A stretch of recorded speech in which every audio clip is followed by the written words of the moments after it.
All right. Nice enough to join us at long last. NBA Insider for Hoops Hype, host and outstanding podcaster, Michael Scotto. Michael, how are you this evening? Hey, fellas, doing well. Sorry about the technical difficulties. Coming to you from Barclays Center at the moment. How you guys doing? Good. Man, It's not a problem at all. Understand you chatted recently with Domas and Malik. People here, and this is going to be a story in the summer, however long it goes before we find out about Malik. People are already nervous about Malik. What did Malik have to say about you about staying in Sacramento? Sure. I mean, look, Malik has made it clear to me, and you can read the story on hoopshype.com, but he made it clear that he felt comfortable here in Sacramento and that he would like to be back. The thing for Sacramento is they can offer at most 4 years, $78 million. So, you're a little under 20 there, but I mean, I would like to think that would be a fair enough offer if it got that high. It'll be interesting to see. The bigger question is going to be if some of these teams with cap space go after him that might shooting, a team maybe like, for example, Orlando. So time will tell on that, but they can go up to right now with his early bird rights, 4 years, $78 million. And, he said, I'm comfortable in Sacramento. I'd love to play here again for sure. I've been here for 2 years and made friends with everybody from the training staff to the front office. But I think the real thing that, was Domantas Sabonis being pretty definitive that he wanted Malik back. And he told me after the game against the Nets the other night, he said, quote, "We better keep him. I think there's no excuse. I'll talk to Monty and Vivek," referencing GM Monty McNair and Vivek Ranadive. "We got to keep him. He's a big piece for us moving forward." Michael, did you get any sense on what might be important for Malik going forward? Is it money? Is it role? Is it championship? Did you get any sense at what, is at the top of his priority list? I mean, I would say both are going to factor in which has more of which he's going to lean more on. I would assume the money because, this is a guy that just came off of making around under $10 million, and there's a shot he can almost double it at best with Sacramento, and more than that if he goes elsewhere. So I would imagine that he likes to roll in Sacramento. He has a consistent role, and he's able to play more pick and roll and be a playmaker than he ever has in his career. So I don't expect that to be an issue. I think certainly it's just going to come down to how much more, if at all, a team with cap space tries to make a push for him, because that Sacramento can only go to that 4 year, $78 million mark.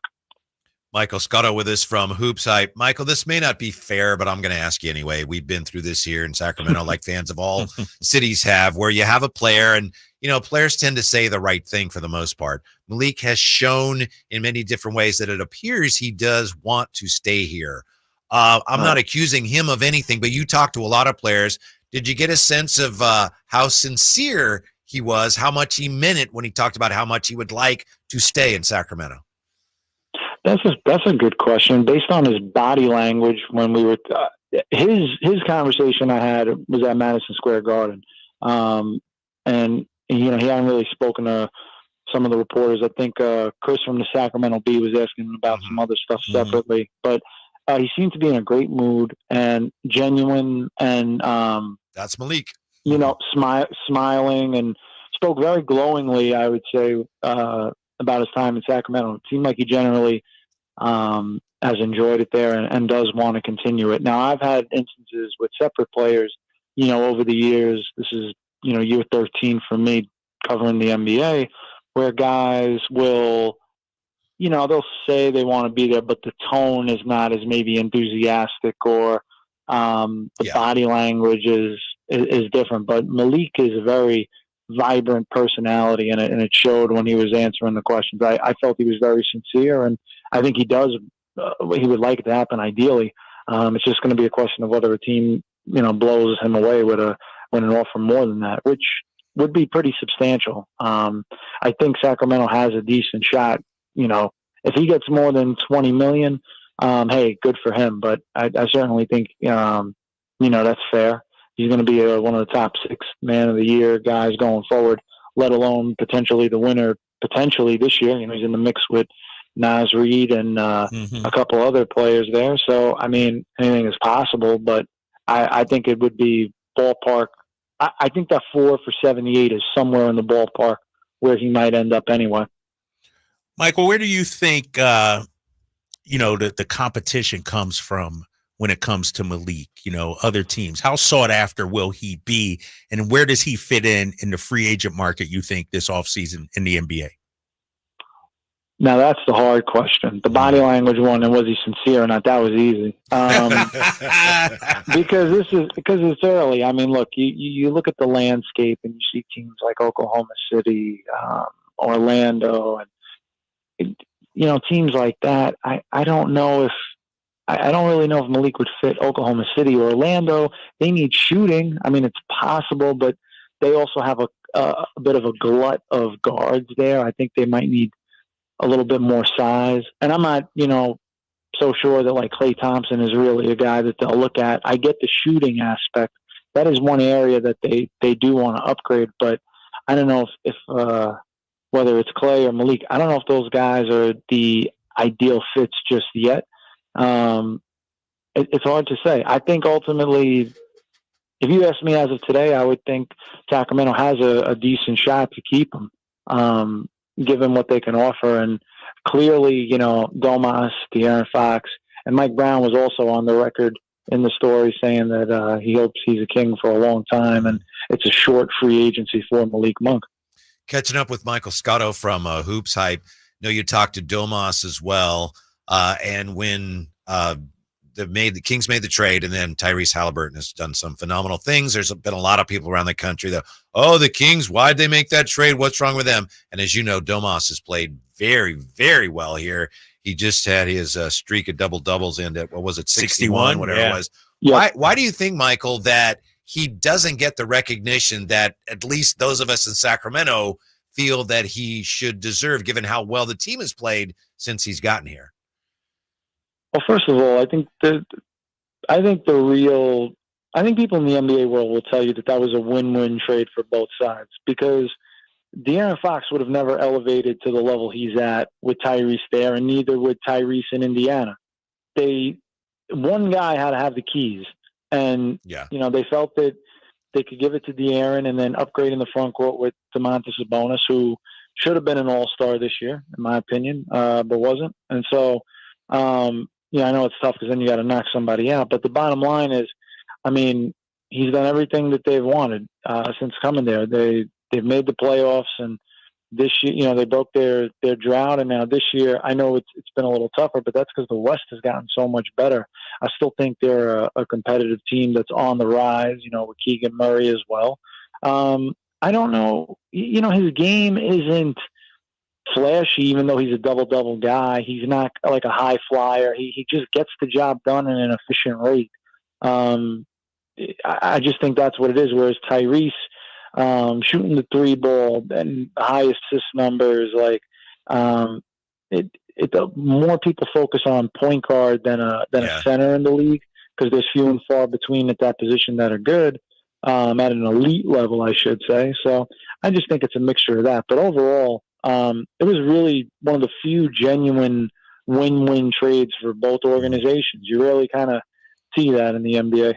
Michael, how do you see the Kings, situated, prepared for the future? Obviously some Kings fans, a little disappointed at the standings right now, where they stand. How are they positioned for the future, do you think?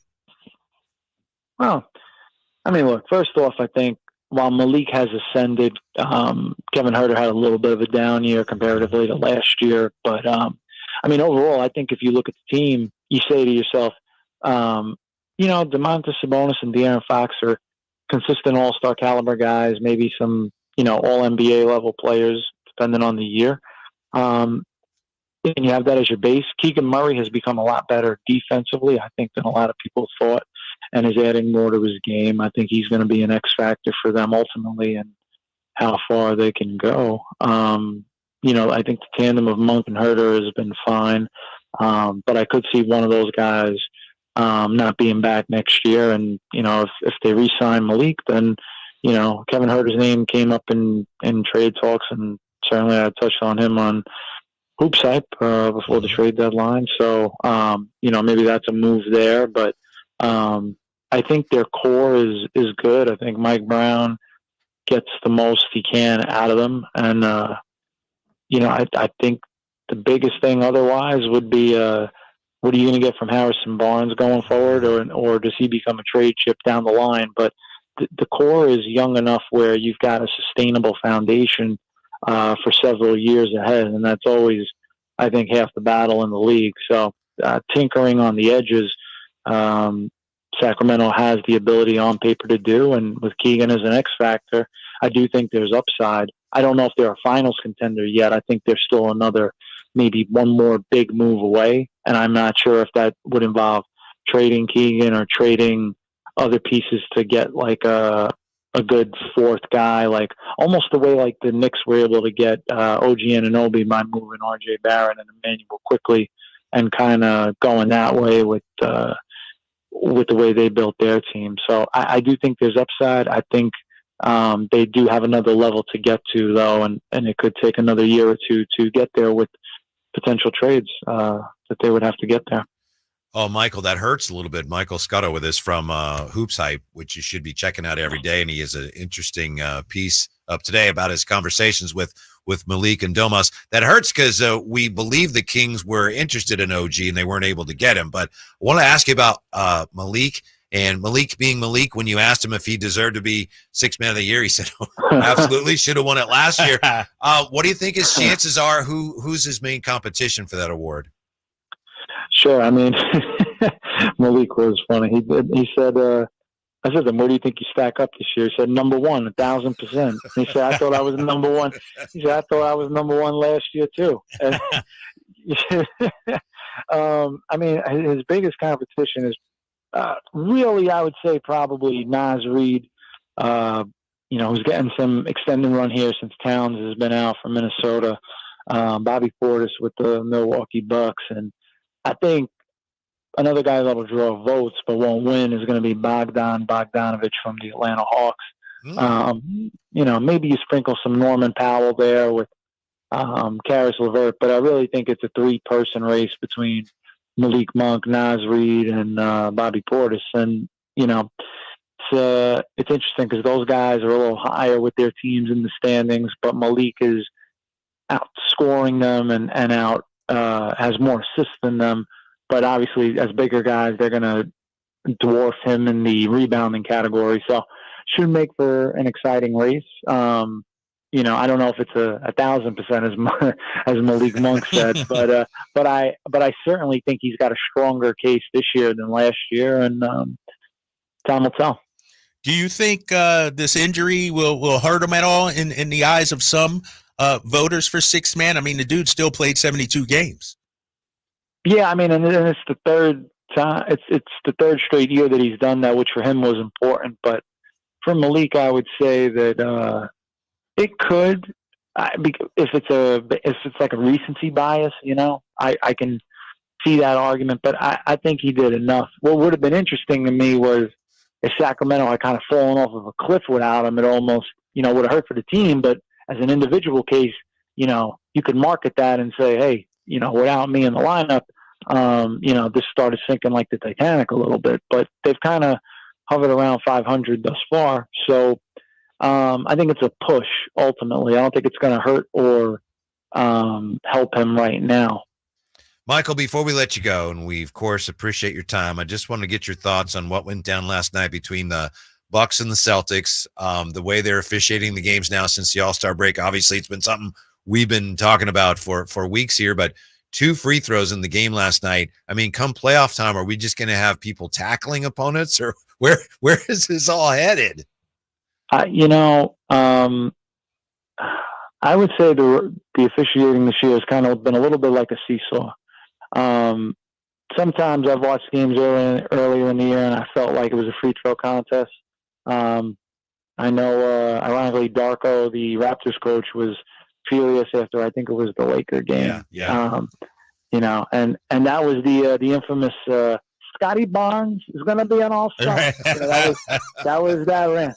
And I always got a kick out of that. And to his credit, when Scotty was an all-star and they named him, I tweeted the video because, hey, he shot a shot. But now, to your point, it has swung the opposite way, and there had been more of an emphasis on trying to bring the scoring down a little bit, and it was too much offense. But I've never seen it like that, like mid-season. Usually you're implementing stuff after the season, new rules to try and curb it, if anything. And I do think it had – look, I'm just being honest. I've seen too many games where it's like, 120, 140, and it's like I'm watching Rucker Park in New York basketball. It's like the AAU circuit. Yeah. Like, come on, man. Like, even in the All-Star game in particular, like nobody – it's like a turnstile out there. So I'm not surprised. I think in the playoffs I would expect games to be closer to the 100 to 110 range, if that gives you like a better estimate. But the whistles depend every game. All I ask, and I think fans ask for, and the players especially, is consistency. If you're gonna call it one way, but be consistent. And different officials have different styles, and we'll see if like Scott Foster and Chris Paul meet in the playoffs. Like the fact that that's a narrative is a little odd. Like I don't think like that should be. But every once in a while you had like Joe Crawford and Tim Duncan and they used to call like Dick Bavetta Nick Bavetta. So it's always been part of it. So it just adds to the storyline. But I'm here hoping for like 100 to 110 games personally. Gotcha. If you're not reading Hoops Hype every day, you should be. Michael Scotto from Hoops Hype. Thanks very much for your time. We appreciate it. We'll talk to you soon. You got it, fellas.